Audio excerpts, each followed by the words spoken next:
নবম জাতীয় এসিবি পণ্য মেলার উদ্বোধনীতে গণভবন থেকে ভার্চুয়ালি যুক্ত হয়ে বক্তব্য রাখছেন প্রধানমন্ত্রী শেখ হাসিনা। আমরা এখন সরাসরি যাচ্ছি সেখানে।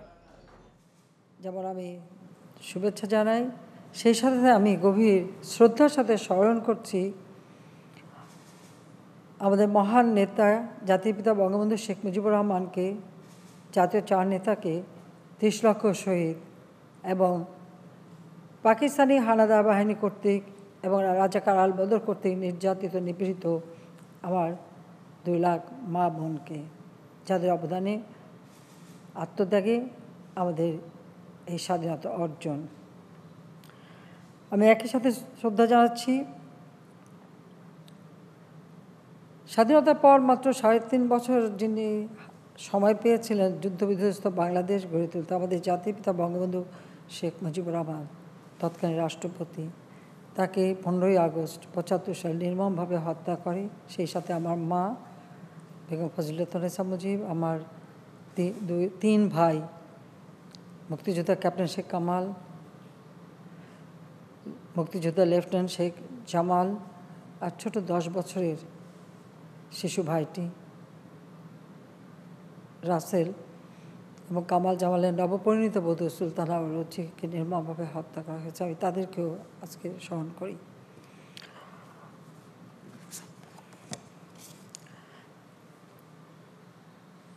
পাকিস্তান নামে রাষ্ট্রটি হবার পর থেকেই বাঙালিদের উপর শোষণ, নিপীড়ন শুরু হয়।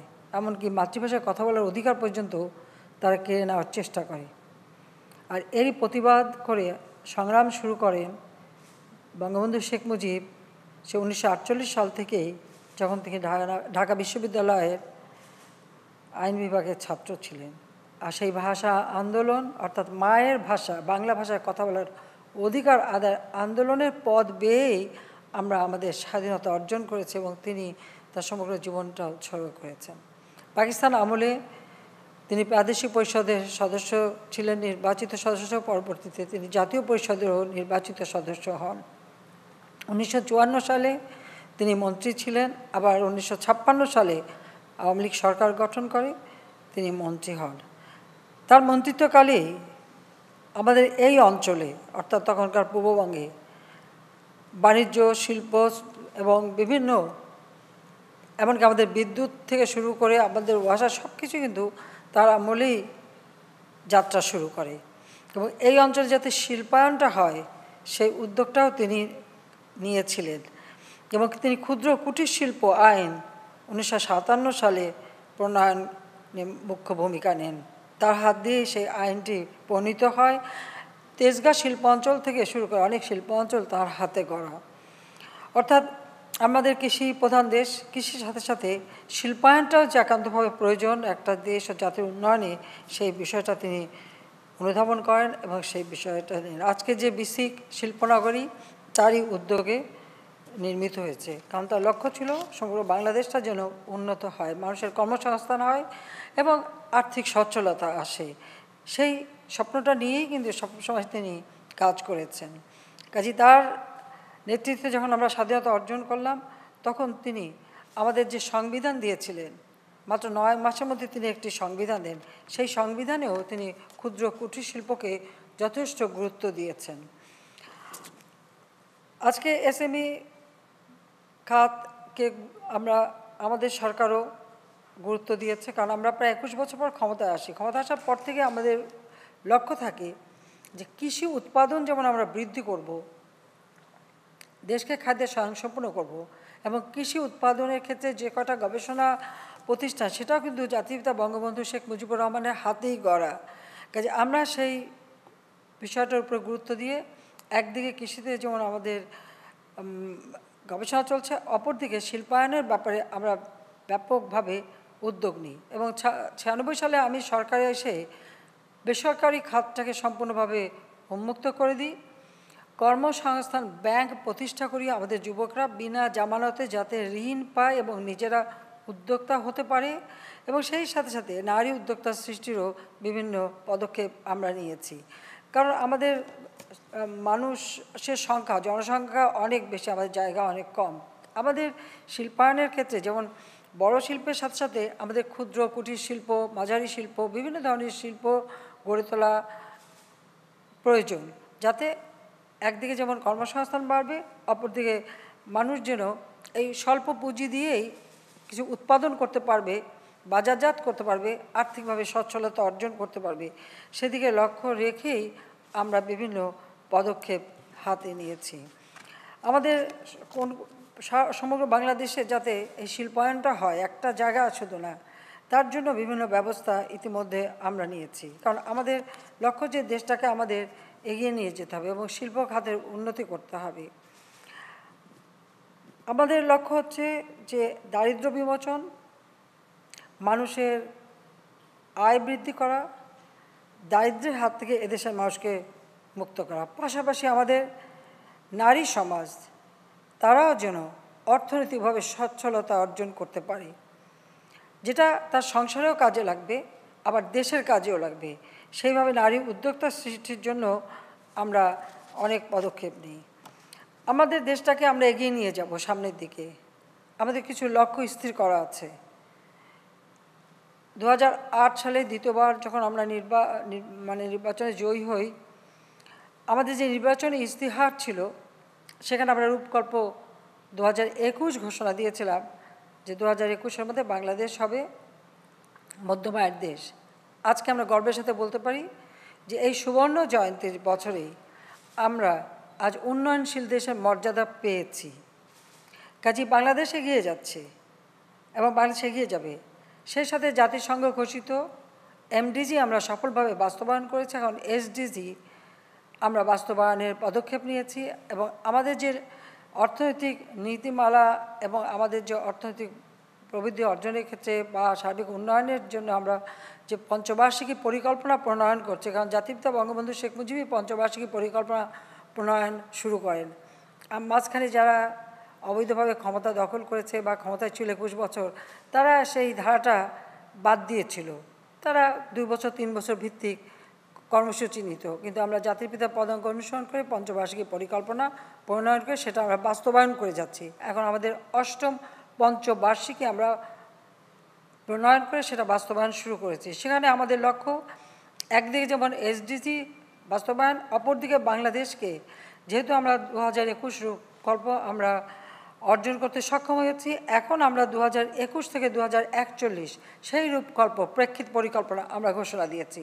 কাজে 41 সালের মধ্যে বাংলাদেশ হবে উন্নত সমৃদ্ধ বাংলাদেশ, সারা বিশ্বে সেই মর্যাদা নিয়ে চলবে। সেই লক্ষ্য নিয়েই আমাদের সমস্ত কর্মসূচি। এটা যদি বাস্তবায়ন করতে যাই, স্বাভাবিকভাবে আমাদের যেমন কুটির শিল্প, ক্ষুদ্র, মাঝারি, বৃহৎ সব ধরনের শিল্পের প্রসার ঘটাতে হবে।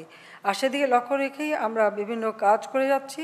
তো এসএমই নীতিমালা 2019 আমরা প্রণয়ন করেছি এবং এই নীতিমালার সাথে সাথে এটা আমরা লক্ষ্য করছি যে 2024 সালের মধ্যে জাতীয় আয়ে জিডিপি খাতে এসএমই খাতের অবদান বিদ্যমান হচ্ছে 25%, সেটা যেন 32% উন্নীত হয়, সেই লক্ষ্যমাত্রা কিন্তু আমাদের এই নীতিমালায় আমরা নির্দিষ্ট করে দিয়েছি। কাজেই আমাদের সেইভাবেই উদ্যোক্তা সৃষ্টি করা দরকার। আজকের বাংলাদেশ, বদলে যাওয়া বাংলাদেশ, এটা হলো বাস্তবতা। আমি একটু আপনাদের জানাতে চাই, যেমন 2007-08 এই অর্থবছরে জিডিপিতে শিল্প খাতের অবদান ছিল 17.77%, আর 2020-21 অর্থবছরে তা বেড়ে 34.99% উন্নীত হয়েছে। শুধু জিডিপিতে অবদান বৃদ্ধি না, অর্থনীতির প্রায় প্রতিটি সূচকে বাংলাদেশ অনেক দূর এগিয়ে যাচ্ছে। বর্তমানে আমাদের মাথাপিছু আয় $2,554 মার্কিন। আমাদের বৈদেশিক মুদ্রা রিজার্ভও আমাদের ভালো, 46.39 বিলিয়ন মার্কিন ডলারে।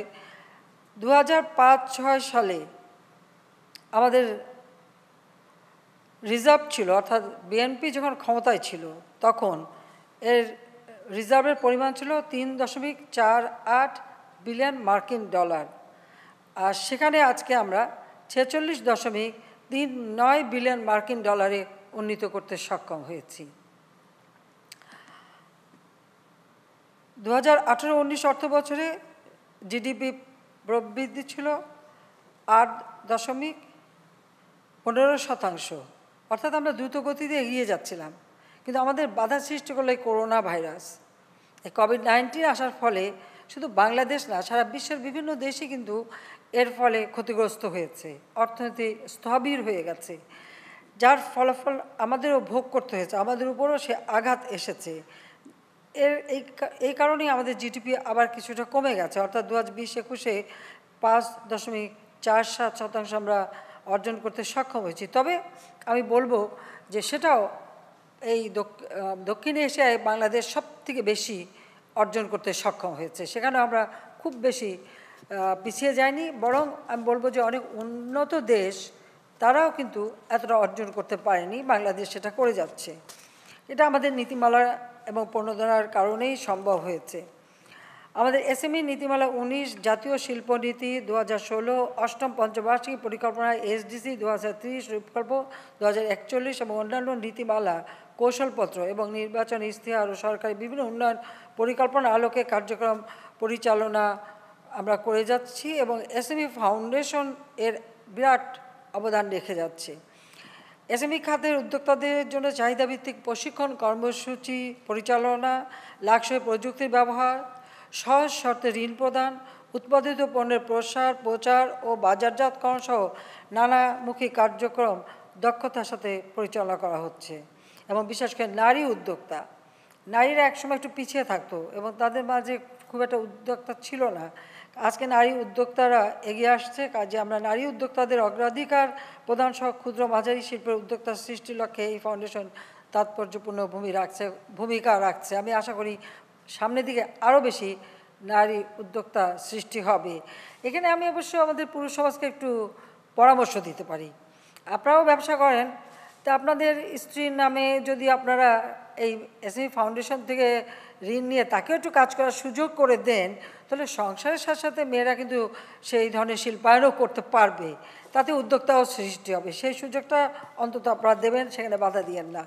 এসএমই ফাউন্ডেশন ইতিমধ্যে সারা দেশে ক্ষুদ্র মাঝারি শিল্পের 177টি ক্লাস্টার চিহ্নিত করেছে। এই ক্লাস্টার সহ সারা দেশে রয়েছে 78 লাখ এসএমই শিল্প প্রতিষ্ঠান। এক্ষেত্রে প্রতিটি প্রতিষ্ঠানে নতুন করে একজন মানুষের কাজের ব্যবস্থা হলে কমপক্ষে 78 লাখ বেকার জনগোষ্ঠীর কর্মসংস্থান সৃষ্টি হতে পারে। এসএমই ক্লাস্টারের উন্নয়ন এবং অবকাঠামোগত সুবিধা বৃদ্ধির জন্য আমরা যথাসম্ভব সব ধরনের সহায়তা দিয়ে যাব। তবে যত্রতত্র কিন্তু শিল্প করা যাবে না, এটা বাস্তব। কারণ আমরা চাই আমাদের কৃষি জমি রক্ষা করতে। খাদ্য চাহিদা কখনো কমবে না, বরং দিনের পর দিন বাড়বে। আর কোভিড-19-এর পরে তো এই চাহিদা আরও বেড়েছে। আমি জানি অনেক উন্নত দেশ এখন খাদ্য সংকটে ভুগছে। আমরা আল্লাহর রহমতে সেই সমস্যাটা আমাদের নাই, কারণ করোনা দেখা দিল যখন, তখন থেকেই আমি সবাইকে এই একটাই নির্দেশ দিয়েছিলাম যে যে করে হোক আমাদের খাদ্য উৎপাদন বৃদ্ধি করতে হবে এবং সেই রকম আমরা ব্যবস্থাও নিয়েছি। কাজে সেই দিক থেকে আমরা এখনও খুবই ভালো অবস্থায় আছি। কাজেই আমাদের এটা মানে চাষোপযোগী জমি রক্ষার্থেই আমরা চাচ্ছি যে সারা বাংলাদেশে 100টা বিশেষ শিল্প অঞ্চল আমরা গড়ে তুলেছি। আর তাছাড়া জাতিপিতা যে বেসিক শিল্পনগরী গড়ে তুলেছিলেন, সেই শিল্পনগরীরও সম্প্রসারণ ঘটানো হচ্ছে। কাজেই সুনির্দিষ্ট জায়গায় সেই শিল্পটা গড়ে তোলা, যাতে করে বর্জ্য ব্যবস্থাপনাটাও ঠিক থাকে, পরিবেশ ঠিক থাকে, পরিবেশ যেন নষ্ট না হয়, সেগুলি বিশেষভাবে দৃষ্টি দিতে হবে। তাই আমি বলবো যে যত্রতত্র না করে ক্ষুদ্র বা কুটির শিল্প তো নিজেরাই করতে পারেন, কিন্তু সব ক্ষেত্রে আমি এই ফাউন্ডেশনকে অনুরোধ করব যে আপনারা এই ব্যাপারটা একটু বিশেষভাবে দৃষ্টি দেবেন, যে কেউ যদি উদ্যোক্তা হয় তাকে কোথায় সে তার এই কাজগুলি করতে পারে, সুনির্দিষ্ট জায়গা ঠিক করে দেওয়া, অথবা তার নিজস্ব জমি বা নিজের ঘরে যদি করে সেখানেও বর্জ্য ব্যবস্থাপনা কীভাবে করবে বা কীভাবে সে করলে পরে বাজারজাত করতে পারবে, সে বিষয়টা ভালোভাবে দেখতে হবে। আমাদের লক্ষ্যটা এখন হচ্ছে যে আমরা দেশকে যে শিল্পায়ন করবো, সেই শিল্পায়নের যে আমরা 100টা অর্থনৈতিক অঞ্চল গড়ে তুলছি, এই অঞ্চল ভিত্তিক আমাদের কিছু পণ্য উৎপাদন হয়। অনেক কৃষি পণ্য বা অন্যান্য যে উৎপাদন হয় সেইগুলিও কাজে লাগানো বা তারই ভিত্তিতে ওই সব অঞ্চলে শিল্প গড়ে তোলা, যেন কাঁচা পণ্যটা আমরা আমাদের নিজেদের দেশ থেকে আহরণ করতে পারি, সেই দিকটাও বিশেষভাবে দৃষ্টি দেওয়া প্রয়োজন। কাজে সেদিকেও আপনারা দৃষ্টি দিতে পারেন, তাতে আমাদের দেশ লাভবান হবে, আমাদের কৃষি লাভবান হবে, সাথে সাথে শিল্পায়ন হবে এবং উদ্যোক্তার সৃষ্টি হবে, সেই বিষয়টা গড়ে তোলা। আমরা এখন কৃষি প্রক্রিয়াজাত এবং খাদ্য প্রক্রিয়াজাতের উপরে অনেক গুরুত্ব দিচ্ছি। আমরা আমাদের যেমন মিঠা পানির মাছ উৎপাদনে আমরা স্বয়ংসম্পূর্ণ, আমরা সবজি উৎপাদন থেকে শুরু করে সব কিছুতে উৎপাদন বাড়াতে পেরেছি। কাজে উদ্বৃত্ত যে সম্পদটা সেটাকে যদি প্রক্রিয়াজাত করে আমরা, যেমন আমার দেশেও বাজার সৃষ্টি হচ্ছে, একটা জিনিস লক্ষ্য রাখবেন, মানুষের ক্রয় ক্ষমতা বেড়েছে, মাথাপিছু আয় বেড়েছে, এবং আমরা আমার গ্রামের মানুষ যেন নাগরিক সকল সুবিধা পায়, সেই সুবিধাটা আমরা দিতে পারছি। আজকে বাংলাদেশে 99.75% মানুষ বিদ্যুৎ পাচ্ছে, আমরা 100% বিদ্যুৎ দেব এই সুবর্ণ জয়ন্তী এবং মুজিব বর্ষে, এটাই আমাদের লক্ষ্য। নবম এসএমই পণ্য মেলার উদ্বোধনীতে সরাসরি ভার্চুয়ালি গণভবন থেকে যোগ দিয়ে বক্তব্য রাখছিলেন প্রধানমন্ত্রী শেখ হাসিনা। আমরা সরাসরি ছিলাম সেখানে।